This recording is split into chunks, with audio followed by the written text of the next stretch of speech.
pemerintah Indonesia telah mengambil langkah signifikan dalam mengimplementasikan kebijakan hijau, di antaranya adalah pajak karbon dan subsidi energi terbarukan untuk mengurangi emisi dan mendorong penggunaan energi bersih. Nah, yang pertama itu pajak karbon. Pajak karbon adalah kebijakan pemerintah yang mengenakan biaya atas setiap emisi karbon dioksida atau CO2. Nah, yang dihasilkan dari penggunaan bahan bakar fosil seperti batu bara, minyak, dan gas. Tujuannya adalah untuk mengurangi emisi gas rumah kaca dan mendorong perusahaan maupun masyarakat beralih ke energi yang lebih ramah lingkungan. Nah, adapun sistem pajak karbon ini dijalankan dengan cara mengenakan biaya atas jumlah emisi karbon yang dihasilkan oleh suatu kegiatan usaha, terutama yang menggunakan bahan bakar fosil. Nah, pertama-tama itu pemerintahan Indonesia menentukan berapa batas maksimal emisi yang diperbolehkan. Kemudian, perusahaan yang menggunakan bahan bakar fosil melaporkan jumlah bahan bakar fosil yang digunakan dan menghitung berapa ton CO2 yang dihasilkan, dan perusahaan harus melaporkan ini secara berkala. Kemudian, setelah pelaporan ini ditetapkanlah biaya tarif per ton karbon. Nah, contohnya itu di Indonesia, tarif awal ditetapkan ini sebesar minimal Rp30 per kilogram karbon dioksida ekuivalen atau 30.000 per ton sesuai kebijakan pada masa pemerintahan pemerintahan Joko Widodo. Nah, kemudian itu ada subsidi energi terbarukan. Subsidi energi terbarukan adalah bantuan finansial dari pemerintah untuk mendukung produksi dan penggunaan energi ramah lingkungan sebagai tenaga surya, angin, air, dan panas bumi. Tujuannya adalah mengurangi ketergantungan pada energi fosil, menekan emisi karbon, menarik investasi hijau, dan menciptakan lapangan kerja baru. Nah, kelebihan dari subsidi energi terbarukan ini, energi energi bersih jadi lebih murah, mendorong inovasi teknologi dan mendukung komitmen perubahan iklim. Nah, contoh implementasinya itu kayak bantuan langsung ke masyarakat. Ada juga bantuan panel surya atap atau program listrik tenaga surya untuk desa terpencil.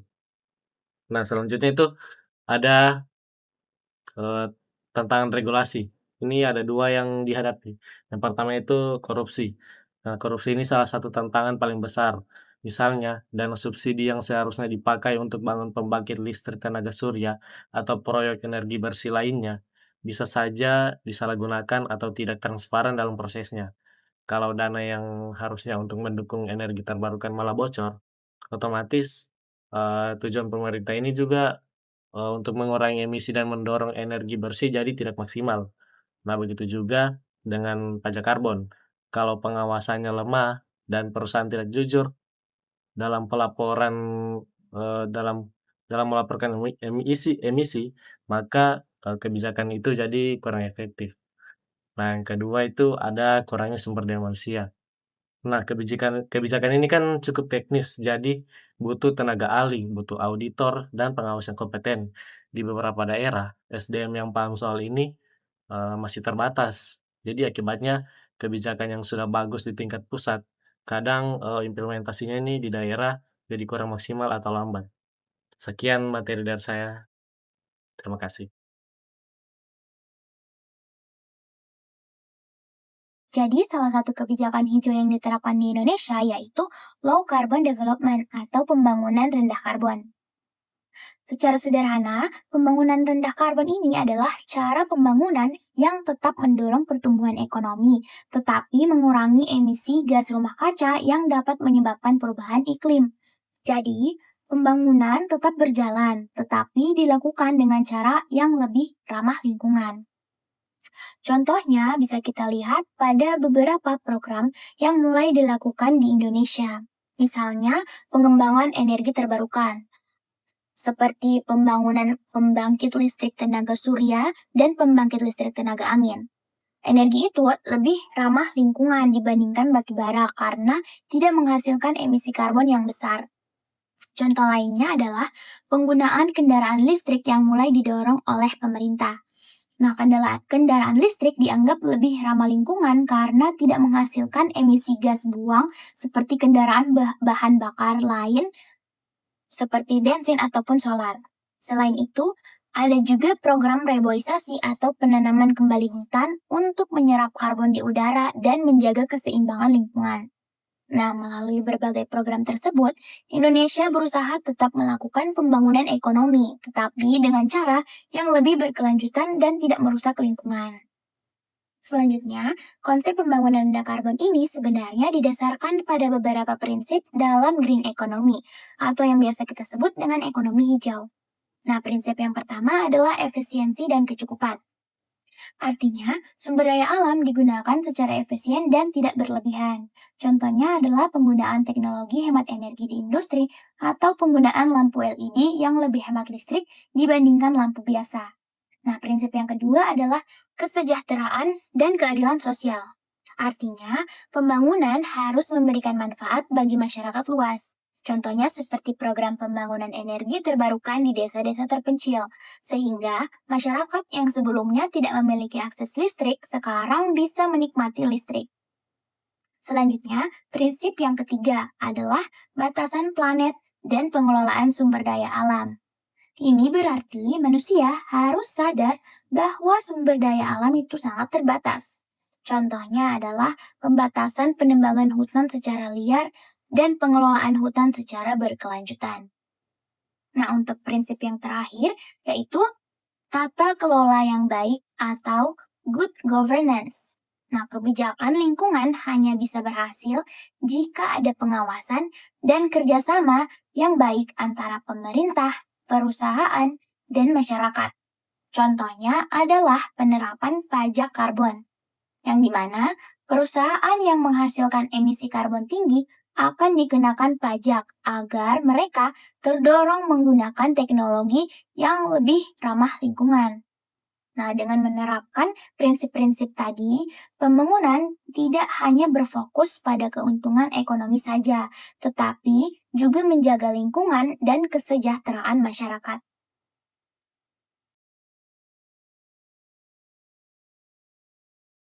Pertanyaan kedua, mengenai keberhasilan apa yang dicapai oleh Indonesia? Sebenarnya hal ini sudah terjawab dalam study case yang diberikan. Disebutkan bahwasanya keberhasilan yang dicapai oleh Indonesia dalam pengimplementasian kebijakan hijau adalah adanya tercipta sebuah PLTS maupun PLTB. Hal ini menunjukkan potensi yang sangat besar, tetapi walaupun dengan kondisi potensi yang sangat besar, hal ini pun masih terkendala dengan beberapa hal. Nah, adapun kita akan membahas beberapa sumber pendukung pernyataan mengenai pencapaian yang disebutkan di Indonesia tadi.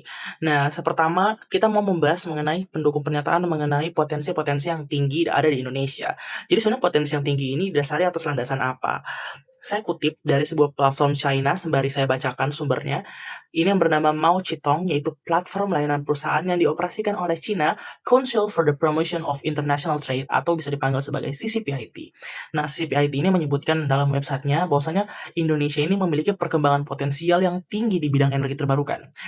Di bagian poin kedua, mereka menyebutkan bahwa di bagian resources advantage, mereka mengatakan bahwa as an archipelago nations, Indonesia has a vast coastline and abundant resources, which is provide unique conditions for its energy development.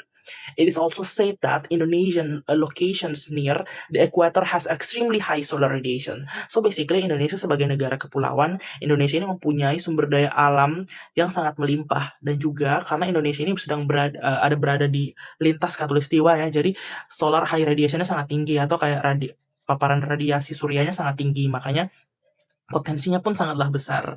Mereka juga sebut bahwasanya in addition areas such as Sulawesi and Nusa Tenggara are rich in wind energy resources and have high development potential. Mereka sebutkan bahwasanya di bagian Sulawesi dan Nusa Tenggara bahwasanya mereka mempunyai energi angin yang sangat melimpah. Yang ini berarti potensi pengembangannya sangatlah besar. Ini terbukti dengan adanya terciptanya sebuah PLTB, pembangkit listrik tenaga bayu di Sulawesi. Nah, selain sumber pendukung pernyataan mengenai potensi-potensi, ada pun sumber pendukung pernyataan yang lain, yaitu mengenai kendala-kendala. Jadi kendala ini datang dari mana? Saya sembari kutip dari sebuah artikel bernama Regulatory and Institutional Challenge to Renewable Energy in Indonesia. Jadi basically di artikel ini di bagian discussion mereka sebutkan ada 4 poin yang menjadi hambatan dalam kelembagaan utama yang membatasi pengadaan energi terbarukan di Indonesia. 4 poin tersebut adalah yang pertama mengenai kelebihan kapasitas dan kendali solvabilitas. Nah, untuk yang kedua adalah ketidakefisienan proses pengadaan, yang ketiga mengenai kesenjangan infrastruktur transmisi, dan yang keempat adalah kurangnya komitmen pemerintah.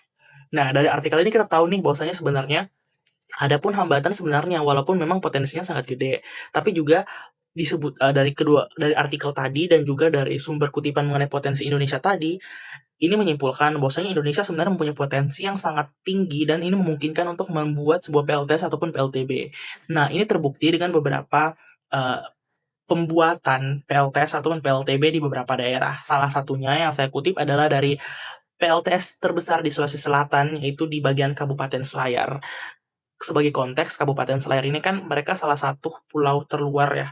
Jadi mereka membutuhkan pasokan listrik yang baik. Makanya PLTS terciptalah di sana semenjak 2022.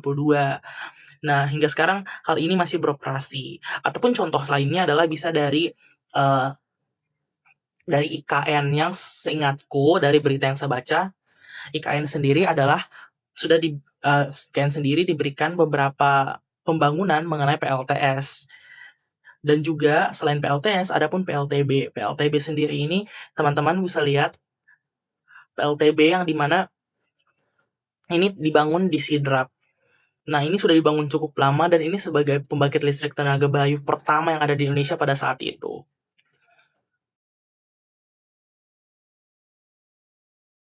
Nah, di sini saya akan tampilkan grafiknya.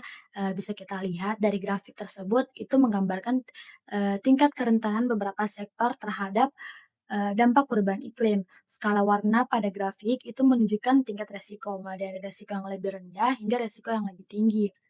Dari grafik tersebut, kita juga dapat lihat bahwa beberapa sektor seperti kelautan dan pesisir, ketersediaan air, pertanian, dan kesehatan itu memiliki tingkat kerentanan yang cukup tinggi terhadap perubahan iklim. Hal ini menunjukkan bahwa perubahan iklim bukan hanya masalah lingkungan, tapi juga dapat berdampak langsung pada sektor ekonomi dan kesejahteraan masyarakat. Nah, dari gambar ini, terdapat beberapa sektor yang diperkirakan akan berdampak secara signifikan. Yang pertama itu adalah sektor kelautan dan pesisir. Nah, berdasarkan proyeksi, sampai tahun ke 2045, kenaikan permukaan air laut dapat membahayakan kapal-kapal kecil dengan kapasitas di bawah 10 GT atau sekitar 5,8 juta kapal. Selain itu, sekitar 90% wilayah perairan Indonesia itu juga berpotensi berdampak oleh perubahan iklim. Nah, data tersebut menunjukkan bahwa wilayah pesisir Indonesia memiliki tingkat kerentanan yang sangat tinggi. Bahkan, panjang garis pantai yang masuk kategori sangat rentan itu mencapai sekitar 1.800 km, dengan wilayah yang paling rentan itu berada di Sulawesi Selatan, yakni sekitar 573 km. Nah, yang kedua itu adalah sektor ketersediaan air. Perubahan iklim itu diperkirakan dapat menyebabkan penurunan ketersediaan air khususnya di wilayah Pulau Jawa dan Nusa Tenggara. Nah, jika kondisi ini terus terjadi secara terus-menerus, maka dapat mempengaruhi kebutuhan air masyarakat serta berbagai sektor ekonomi. Yang ketiga adalah sektor pertanian. Nah, berdasarkan pada gambar, produksi jadi diproyeksikan dapat menurun lebih dari 25% di beberapa wilayah seperti Gorontalo, Maluku, dan Maluku Utara hingga tahun 2045. Kondisi ini tentu dapat mempengaruhi ketahanan pangan nasional jika tidak diantisipasi dengan kebijakan yang tepat. Nah, kemudian yang terakhir itu adalah sektor kesehatan. Perubahan suhu dan curah hujan akibat perubahan iklim itu dapat meningkatkan risiko berbagai penyakit seperti diare, malaria, dan pneumonia di beberapa kota di Indonesia.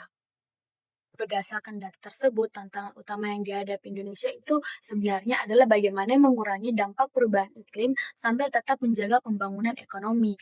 Indonesia itu perlu menghadapi tantangan dalam melindungi wilayah pesisir, menjaga ketahanan pangan, memastikan ketersediaan air, serta meningkatkan kesiapan sistem kesehatan terhadap dampak dari perubahan iklim.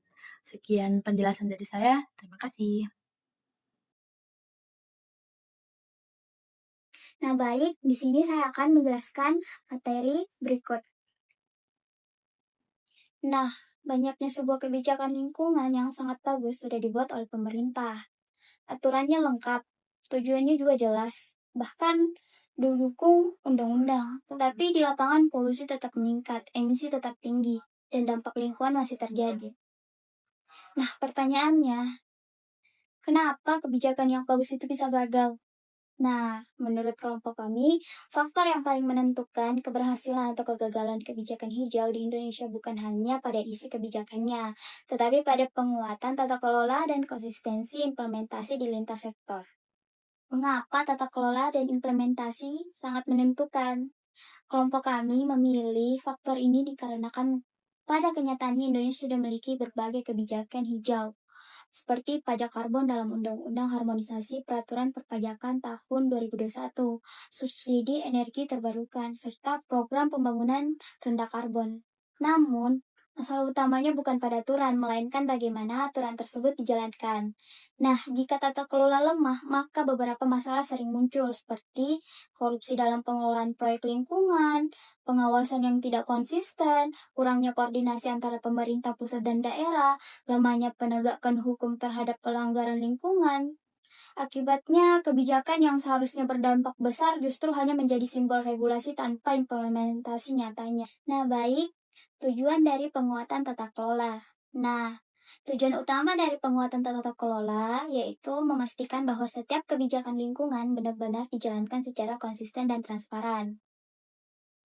Nah, ada beberapa tujuan penting dan penguatan tata kelola ini. Yang pertama itu memastikan bahwa semua sektor seperti industri, energi, dan transportasi menjalankan kebijakan lingkungan secara berseragam. Nah, yang kedua itu meningkatkan koordinasi antara pemerintah pusat, pemerintah daerah, dan sektor swasta agar kebijakan tidak berhenti pada terhadap perencanaannya saja. Yang ketiga itu memperkuat pengawasan dan akuntabilitas sehingga pelanggaran lingkungan dapat ditindak secara tegas. Dengan kata lain, tata kelola yang kuat memastikan bahwa kebijakan bukan hanya dokumentasi administratif, tetapi benar-benar menjadi aksi nyata yang berdampak pada lingkungan. Masuk ke poin batas emisi karbon per tahun. Nah, di mana salah satu contoh implementasi kebijakan hijau yaitu penerapan pajak karbon. Dalam kebijakan ini, pemerintah menetapkan batas emisi karbon yang boleh dihasilkan oleh sektor tertentu saja. Nah, jika perusahaan menghasilkan emisi berlebihan, maka mereka harus membayar pajak karbon tersebut.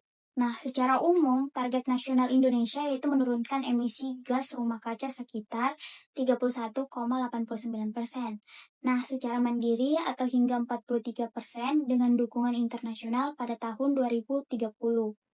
Nah, batas emisi ini bertujuan untuk mendorong perusahaan agar menggunakan teknologi yang lebih ramah lingkungan, mengurangi penggunaan energi fosil, beralih ke energi terbarukan seperti tenaga surya dan angin. Nah, dengan cara ini, aktivitas ekonomi tetap berjalan, tetapi dampak lingkungannya dapat dikendalikan. Nah, baik, masuk ke poin sanksi jika kebijakan tidak dijalankan. Nah, di mana agar kebijakan ini efektif, pemerintah juga menerapkan sanksi bagi pelanggaran lingkungan. Nah, ada beberapa bentuk nih yang diterapkan. Yang pertama itu sanksi administratif. Nah, di mana seperti denda atau pencabutan izin usaha bagi perusahaan yang tidak memenuhi standar emisi. Nah, yang kedua, pajak karbon. Nah, yang dimana mengharuskan perusahaan membayar biaya tambahan jika emisi yang dihasilkan melebihi batas yang telah ditentukan. Nah, yang ketiga itu sanksi hukum, yang dimana dapat berupa proses hukum terhadap perusahaan yang telah melakukan pencemaran lingkungan secara serius. Nah, sanksi ini bertujuan untuk menciptakan efek jerah sekaligus mendorong perusahaan untuk lebih bertanggung jawab terhadap lingkungannya.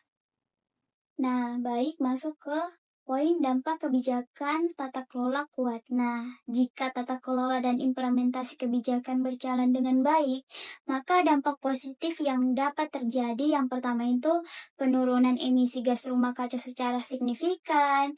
Yang kedua, perkembangan energi terbarukan seperti tenaga surya dan angin yang lebih ramah lingkungan. Yang ketiga itu menciptakan ekonomi hijau, yaitu sistem ekonomi yang tetap berkembang tanpa merusak lingkungan. Nah, yang keempat itu meningkatnya kepercayaan masyarakat dan investor terhadap kebijakan pemerintah. Nah, namun sebaliknya, jika tata kelola lemah, maka dampaknya bisa berupa meningkatnya polusi, hilangnya peluang ekonomi hijau, ketidakpercayaannya masyarakat terhadap kebijakan pemerintah, maka dampaknya akan fatal. Jika kita berbicara tentang kebijakan hijau, sebenarnya pemerintah sudah memiliki berbagai regulasi dan program yang mendukung pembangunan berkelanjutan.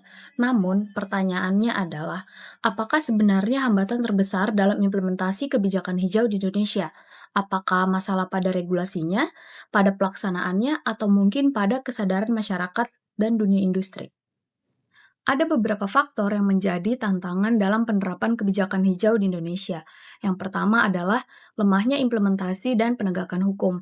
Walaupun sudah banyak regulasi yang mengatur perlindungan lingkungan, dalam praktiknya masih sering terjadi pelanggaran seperti pencemaran lingkungan atau eksploitasi sumber daya alam yang berlebihan. Yang kedua adalah kurangnya konsistensi di tingkat daerah. Kebijakan yang sudah ditetapkan di tingkat nasional terkadang tidak berjalan optimal di tingkat lokal karena adanya perbedaan prioritas pembangunan atau keterbatasan kapasitas pemerintah daerah. Selanjutnya adalah keterbatasan infrastruktur dan investasi. Untuk menjalankan kebijakan hijau, tentunya dibutuhkan teknologi ramah lingkungan, sistem pengelolaan limbah, dan energi terbarukan yang tentu memerlukan biaya yang cukup besar. Terakhir adalah resistensi dari sektor industri dan kurangnya pemahaman masyarakat. Beberapa perusahaan itu masih menganggap kebijakan lingkungan sebagai beban tambahan biaya, sementara sebagian masyarakat juga belum sepenuhnya memahami pentingnya menjaga keberlanjutan lingkungan. Nah, dari berbagai tantangan tadi dapat kita simpulkan sebenarnya hambatan yang paling besar bukan hanya pada kebijakannya, tetapi pada implementasi dan konsistensi kebijakan itu sendiri. Jadi, aturan itu sebenarnya sudah ada, tetapi pelaksanaannya itu seringkali belum maksimal. Untuk mengatasi hal tersebut diperlukannya penguatan tata kelola dan reformasi dalam implementasi kebijakan. Misalnya itu dengan meningkatkan transparansi, memperkuat pengawasan terhadap pelanggaran lingkungan, serta memastikan adanya koordinasi yang baik antara pemerintah pusat, pemerintah daerah, sektor industri, dan masyarakat. Dengan tata kelola yang baik, kebijakan hijau itu tidak hanya menjadi dokumen dan rencana di atas kertas, tetapi benar-benar dapat memberikan dampak nyata bagi lingkungan dan pembangunan berkelanjutan. Sebagai penutup, perlu kita sadari bahwa pengelolaan sumber daya alam bukan hanya tanggung jawab pemerintah saja, tetapi merupakan tanggung jawab seluruh pihak. Pemerintah memiliki peran dalam membuat kebijakan dan regulasi. Sektor industri memiliki tanggung jawab untuk menjalankan praktik bisnis yang lebih ramah lingkungan, dan masyarakat juga berperan melalui pola konsumsi dan perilaku yang lebih berkelanjutan. Melalui kesadaran, kolaborasi, dan inovasi, kita dapat menciptakan keseimbangan antara pembangunan ekonomi dan pelestarian lingkungan. Harapannya, kebijakan hijau di Indonesia tidak hanya menjadi wacana, tetapi benar-benar dapat menjadi langkah nyata menuju masa depan yang lebih berkelanjutan.